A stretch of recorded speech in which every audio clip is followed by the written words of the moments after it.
Hi, welcome to Words of Torah. I'm Rabbi Johanna Hershenson, serving Temple Beth Tikva in Bend, Oregon. This week we continue in the narrative of the book of Exodus, and we see Moses approaching the ancient Hebrews who are still slaves, whose work has become more difficult as Moses has tried to secure their redemption, their permission to leave Egypt. Pharaoh makes their tasks harder, and the ancient Hebrews really aren't able to hear Moses' words of encouragement. And in fact, the Torah tells us this week that the ancient Israelites are unable to hear Moses' words because of the suffering of their oppression. The pain that they're experiencing is too great. All they can hear is Moses' voice and see the nonverbal communication, but the content of his words just isn't sinking in. This is a really interesting situation to recognize in Torah, particularly in the world we live in today.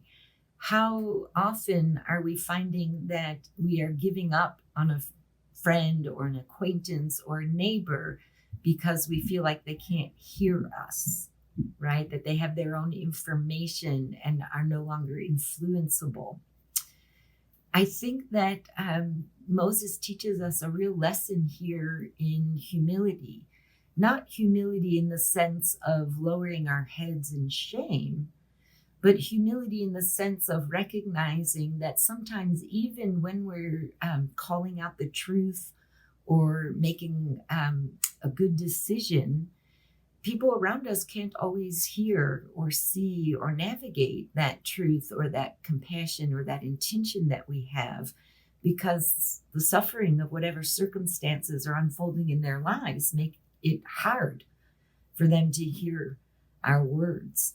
Humility is an underrated spiritual practice, right? It's underrated because we define the word, the idea of being humble, so loosely that it's making ourselves small.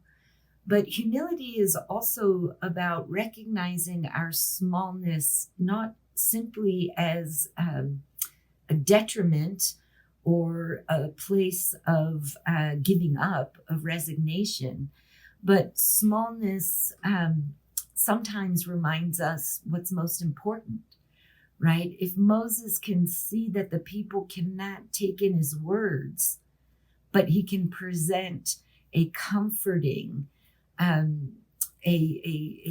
validating presence for them, even though nobody knows how this situation will unfold, there can be trust and a sense of safety in relationship.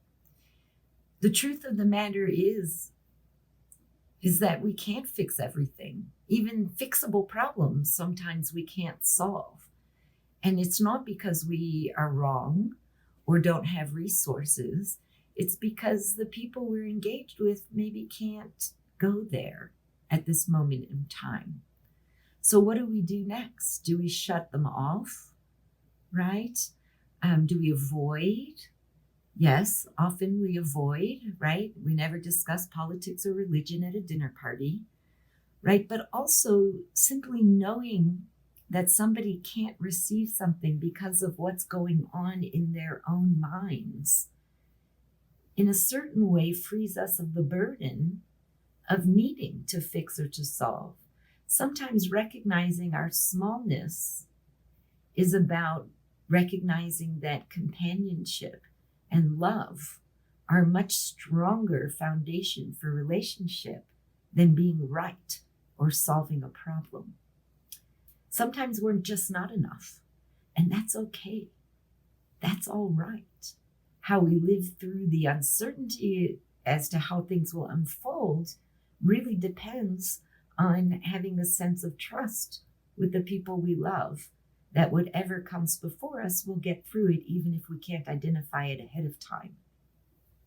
Humility is about knowing that I'm small, not in resignation, but in my power, and that I will sometimes need to rely on companionship, presence, loving presence, rather than my skill at solving problems and fixing things. I hope you have a good week. I hope this message is helpful, and I look forward to seeing you next week. Happy studying.